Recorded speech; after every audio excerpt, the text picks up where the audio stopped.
Pues quisiera primero iniciar con una oración. Si me pueden acompañar. Señor, hoy te damos gracias por esta mañana. Gracias porque tú has sido bueno, Señor. Hoy queremos pedirte, Señor, en este momento que tú puedas hablar a nuestra vida espiritual. Abre esos ojos y esos oídos espirituales para entender el mensaje y lo que tú quieres hablar a nuestras vidas, Señor.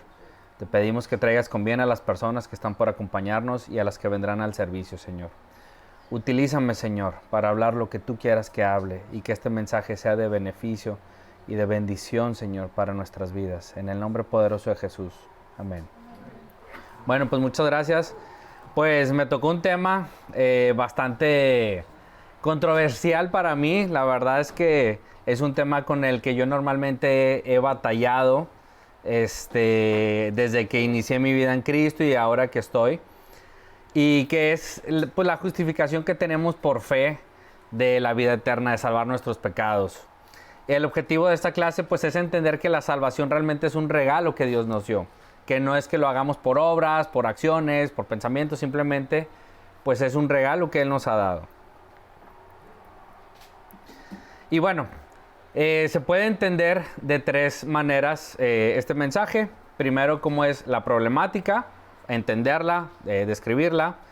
También el tema de, digamos, como la solución a este problema. Y luego cómo se aplica al día de hoy. En el problema, primero que nada, hay que reconocer que todos somos pecadores. Y como se diría, el que esté libre de pecado, que aviente la primera piedra. Y por lo que veo, no recibí ninguna pedrada. Entonces, todos estamos reconociendo que somos pecadores. No había, si no, sí la aventábamos. Y bueno, de perdido el golpe. Entonces, en Romanos, por ejemplo, podemos ver describir la ira de Dios contra el pecado. Y cuando leí la ira, para mí es una palabra muy fuerte. Y normalmente nosotros cuando estamos platicando con gente, seguidores de Cristo y no seguidores de Cristo, siempre te dicen, es que Dios es amor, Dios es bueno y Dios perdona todo. Pero al ver la palabra ira dije, órale, o sea, realmente, pues Dios tiene esa ira, ¿verdad? ¿Y cuál es la ira que tiene? Contra el pecado. Dios revela su juicio por la idolatría, por la inmoralidad y la depravación mental. Y muchas veces yo me puse a pensar, pues todos tenemos ídolos. Yo en lo personal, y les comparto brevemente cómo llegué tal vez a los pies de Cristo. Para mí un ídolo era mi papá, era mi mejor amigo, era mi todo. Y yo sentí que cuando él estaba por fallecer, mi vida se iba a acabar. Y de esas veces que dices, ¿sabes qué? Hoy sí me arrodillo y Dios todavía retando, diciendo, si tú eres poderoso, sálvalo, sácalo de esa cama de hospital. Y no sucedió. Y tuve unos primos que ya tenían una vida en Cristo y me dijeron, tienes dos caminos. Dejar al lado ese ídolo, usaron esa palabra, y hoy lo recuerdo, y seguir la vida de Cristo. O derrumbarte y seguir en el pecado y pues empeorar. Entonces, muchas veces ídolo lo hemos dicho de que puede ser el dinero, puede ser una actividad. En mi caso, era mi papá y Dios tuvo que quitar a mi papá del camino. Tal vez cumplió su propósito para yo poder verlo. Y hoy le doy gracias a eso, que pudo quitar a ese ídolo que yo tenía y poder ver realmente el regalo tan precioso que hoy tengo, que es mi familia y todos ustedes.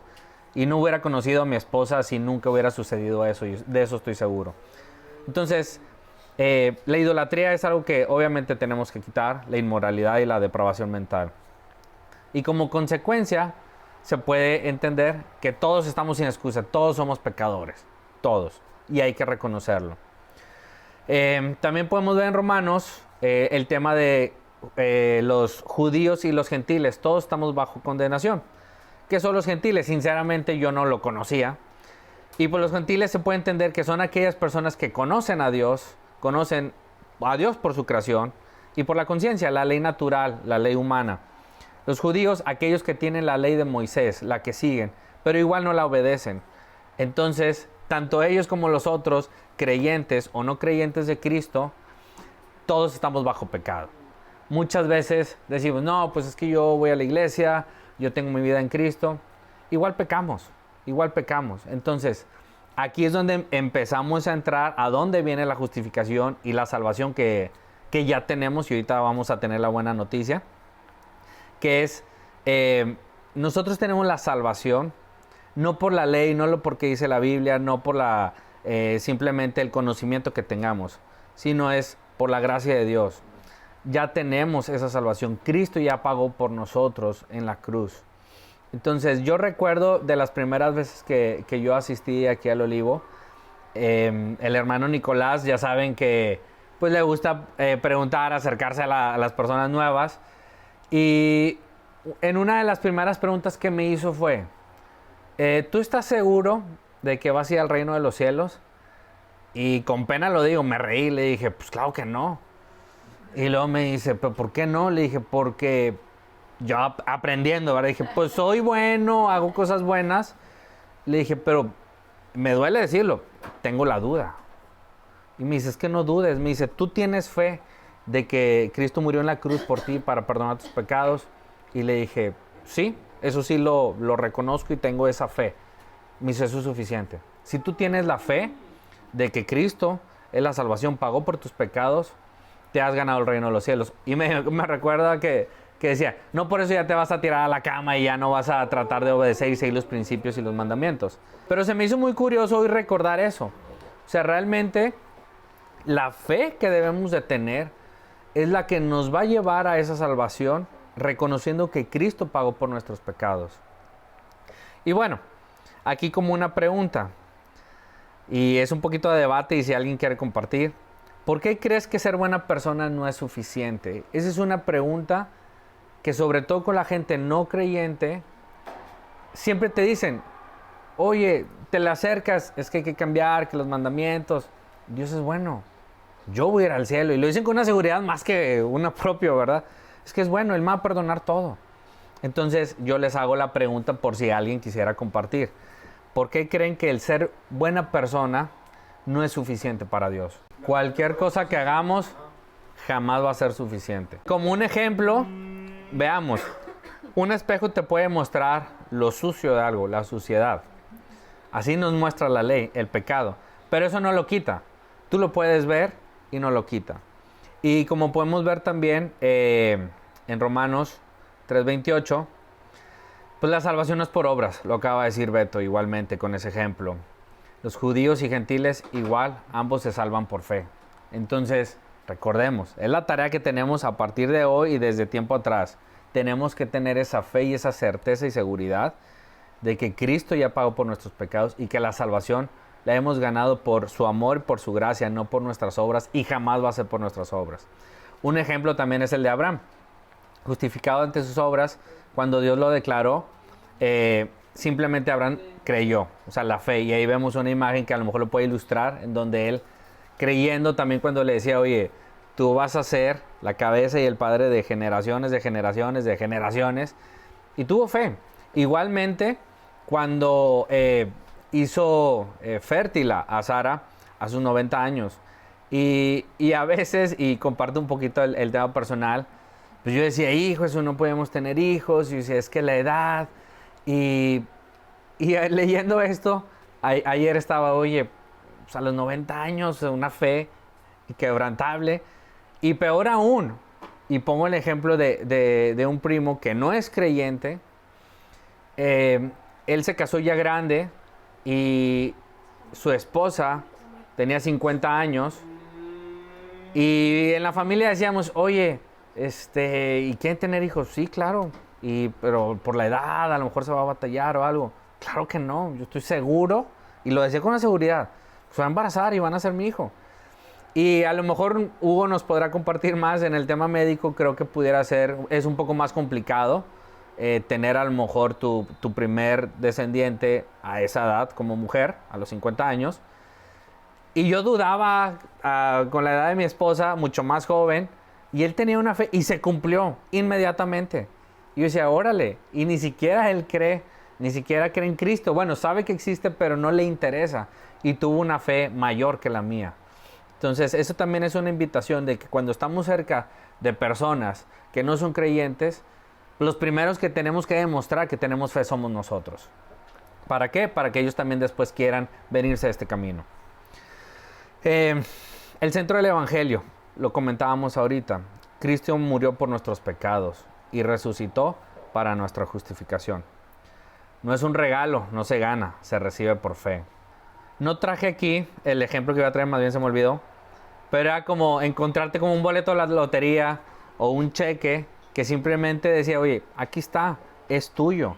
La salvación, esto no lo compras con tus obras, lo recibes, es gratis, solo tenemos que tener esa fe. Aquí podemos ver el ejemplo de nosotros podemos hacer el intento a través de obras, acciones, y en conclusión, siempre vamos a fracasar, siempre, nunca vamos a poder ser dignos de con nuestras acciones poder lograr esa salvación, pero la vamos a recibir por fe. 3 verdades prácticas: sin orgullo espiritual, unidad en Cristo y seguridad. Sin orgullo espiritual, nada en la salvación es un mérito nuestro. Unidad en Cristo, todos somos iguales, creyentes y no creyentes. La salvación es por la fe que podamos tener.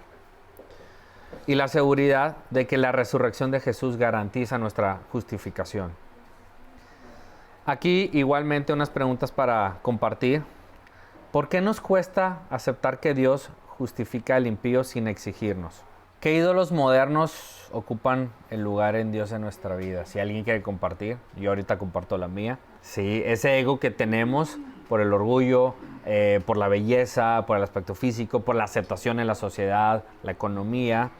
Entonces, nosotros los conocemos, nosotros sabemos cuáles son. Entonces, hay que invitarnos a nosotros mismos y a la comunidad a decir, oye, pues hay que reconocer y hay que trabajar para poco a poco quitarnos esos ídolos, porque Dios debe ser lo más importante. Y muchas veces pongo Netflix en la noche y siempre recuerdo los mensajes de nuestro pastor Alfredo. Es que, no, te lo juro, o sea, lo siento y a veces digo, bueno, voy a leer un ratito. Y a veces me gana, a veces digo, bueno, pues ya leí en la mañana. Entonces, es la distracción, o sea, nuestra carne muchas veces nos gobierna, nos gana. Tenemos que luchar contra eso y buscar más la presencia de Dios a través de música, a través de alabanzas, de la oración, de compartir ese tiempo con nuestra pareja, con nuestros hijos, amigos, buscar la presencia de Dios. El reconocer, cuando uno no reconoce, pues lo llevas más lejos todavía y por mucho más tiempo. Y lamentablemente muchos de nosotros, o voy a hablar por mí, hasta que el pecado se convierte ya en un problema, ya digamos tangible, con una relación de pareja o con una relación familiar o laboral. O sea, hasta que ya se convirtió, se materializó, digamos, el problema es cuando empezamos a querer cambiar. Entonces también parte de la invitación es, no tenemos que esperar a que suceda algo, porque el pecado tal vez lo tenemos en lo oculto, en la oscuridad.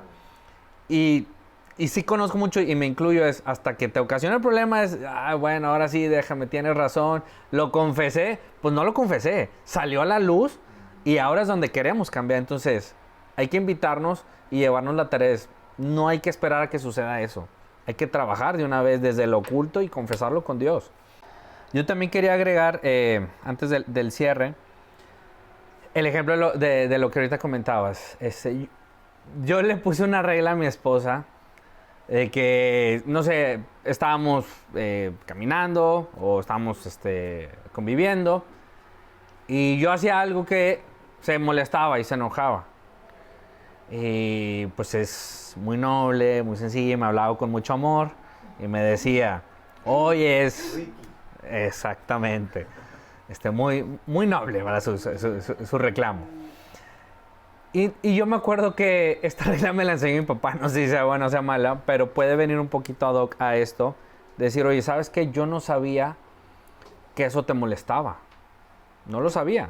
Entonces, yo le argumentaba, no tienes derecho a enojarte porque desconocía que causaba una molestia.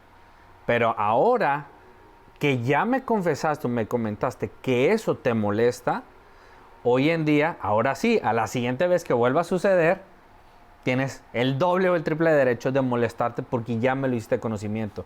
Y es lo que ahora estábamos platicando. Decir, oye, pues a lo mejor gente que no está en Cristo, o inclusive nosotros, oye, no sabía que eso era un pecado.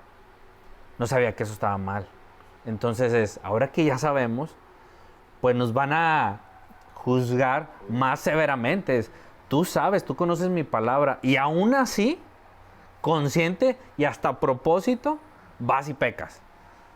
Y tal vez podemos eximir un poquito a los que no conocían. Y hace poco a un muy buen amigo mío que tiene, pues es homosexual, pues me atreví y le dije, oye, ¿sabes qué?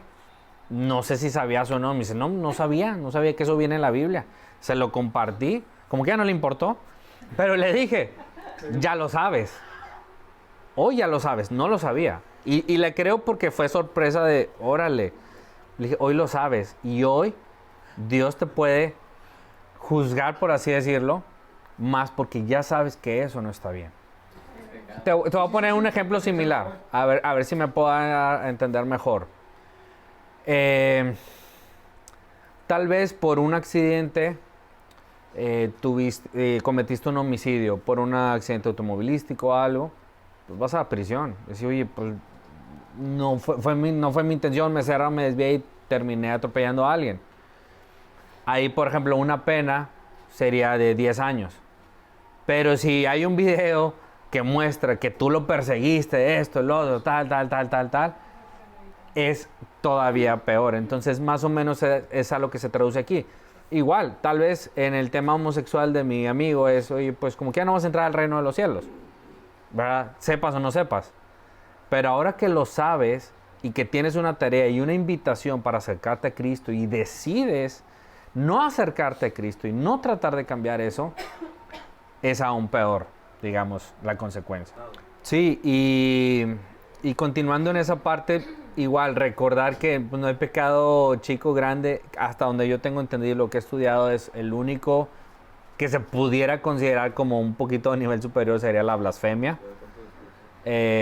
Igual, oye, es que robé un peso, robé un chicle, mentirita blanca, el gritar, el ocultarle algo a la esposa, simplemente decir, mejor no digo la verdad y me quedo callado. Conscientemente dices, si lo estás haciendo conscientemente es por algo. Entonces, sí, justamente. Y a mí en lo personal, yo sigo luchando con esto que es tan grande el amor de Dios, pero es tan complicado de entender el cómo el reconocer, tal vez en tu último aliento, a Cristo y que murió por ti, que te pueda hacer salvo. Y en otra iglesia a la que acudía antes, invitaron a una persona, no sé si lo conozcan, que se llama Nicky Cruz. Su testimonio para mí, pues yo salí ahí hasta enojado primero, porque decía, oye, todo lo que hizo y cómo lo contaba y decía que lo disfrutaba, homicidios, violaciones, secuestros, o sea, una cosa terrible. Y yo a veces decía, ok. Y él tenía me acuerdo que decía, tengo la certeza que voy a ir al reino de los cielos. Yo confesé a Cristo y Él murió por mí y voy a ir. Y yo iba con una persona que al día de hoy sigue siendo sin ser creyente. Y decía, claro que no voy a ir al reino de los cielos. O sea, todo lo que hizo. ¿Cómo lo puede perdonar por todo lo que hizo? Nada más por decirlo, digo. Y en ese momento no lo comprendía. Y a mí me cuesta, todavía lucho con eso. Es decir, oye, ¿quién soy yo para decir que es justo o no? Pero dice, es que es injusto. O sea, es injusto que de cierta manera vivan su vida como quieran y que uno trata de hacer el camino correcto, con sus tropiezos, y de repente, es algo igual que yo. A mí me cuesta entender eso. A mí no se me hace justo. Sí, inclusive ahorita lo que comentas, yo invité a una persona a la iglesia a la que antes acudía, y empezó a entrar en la vida en Cristo y dejó de un tiempo dijo, ¿sabes qué? Yo me voy a salir de toda esta creencia. Y me dijo, es que desde que empecé a ir a la iglesia me va peor en todo. Y yo ahí con mi poco conocimiento le dije, pues mira, es que yo creo que Satanás está luchando. O sea, te le estás yendo. Te va a poner más piedras, te va a poner más tentaciones, te va a poner todo para ver si realmente quieres seguir ese camino. Y yo recuerdo que ahí platicabas, pues tú sigues luchando, pues yo también. A mí en lo personal, yo no lo sentí así cuando empecé en la vida en Cristo. Yo sentí que me empezó a ir mejor y me va mejor en todos los aspectos. Pero muchas veces es lo que pasa, decir, oye, no porque estés en la vida de Cristo te va a ir bien, todo va a estar relajado. Claro que no. Incluso puede ser hasta peor, pudiera ser. Esas tentaciones, esas luchas, porque ya tenemos el conocimiento y tenemos que decidir hacer lo correcto. Y, ya empecé mi vida en Cristo, no, me va peor, me corrieron del trabajo, me voy a divorciar, esto, tal, tal, mejor me salgo. Y todavía tiempo después, oye, me salí y como que mi vida medio se reestructuró un poco. Hijo de eso, o sea, qué complicado, y el poder convencerlos, esa es tarea nuestra, decir, mantente firme. O sea, tal vez estando en esa vida, pues no ves los altibajos, pero ahora pues estamos más conscientes y hay que verlos y mantenernos firmes. Y y de esa parte, nada más no sé si alguien más quisiera comentar, que para que ahora me ayuden a mí, entender eso. O sea, a mí me cuesta eso. Y este tema pues cayó ad hoc de decir, oye, pues no tratemos de entenderlo, ¿verdad? Simplemente es, la salvación es lo que es. Y ya nada más para terminar, yo muchas veces trato de hacer lo que le platico siempre a mi esposa, que estamos en una situación, ella personal o mía, y es que esta persona, es que esta situación, es que en el trabajo. Yo al principio lo hacía de broma y después cambié a hacerlo de forma seria, y es algo que podemos llevarnos de tarea. Que cuando tengamos esa situación o ese problema con alguien, con algo, preguntar, ¿qué haría Jesús aquí? ¿Qué es nuestro modelo a seguir? ¿Qué haría Jesús? ¿Se aprovecharía de la situación? ¿Se escondería? ¿Qué haría Él? Y siempre la respuesta es muy clara, muy entendible, y sabemos cómo hacerla. Y la invitación es, hagámoslo o intentemos estar en ese proceso siempre y tengamos fe. Y pues para terminar quisiera hacer una oración. Señor, hoy te damos gracias por esta oportunidad que nos das de estar aquí platicando de tu palabra, escuchando tu mensaje, Señor.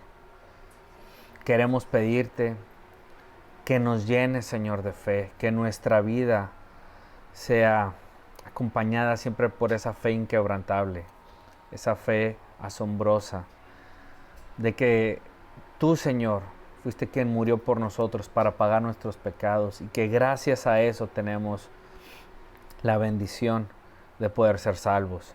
Ayúdanos, Señor, a poder seguir tus caminos, a salirnos de nuestras faltas, de nuestros pecados, de nuestras omisiones, de ser constantes en esa lucha, Señor, por agradarte, por estar contigo, Señor. Bendice a Comunidad del Olivo, bendice a nuestros pastores, a todos los hermanos que la formamos, la gente que estuvo y la gente que vendrá, Señor. Igualmente a todas aquellas personas que dedican su vida para hablar de ti, difundir tu palabra, Señor, y para la gente que está ávida de escuchar ese mensaje. Bendícelos grandemente, Señor. Gracias por este momento que pudiste hablar a nuestra vida, Señor, y te pedimos que podamos continuar en este mismo sentir, Señor.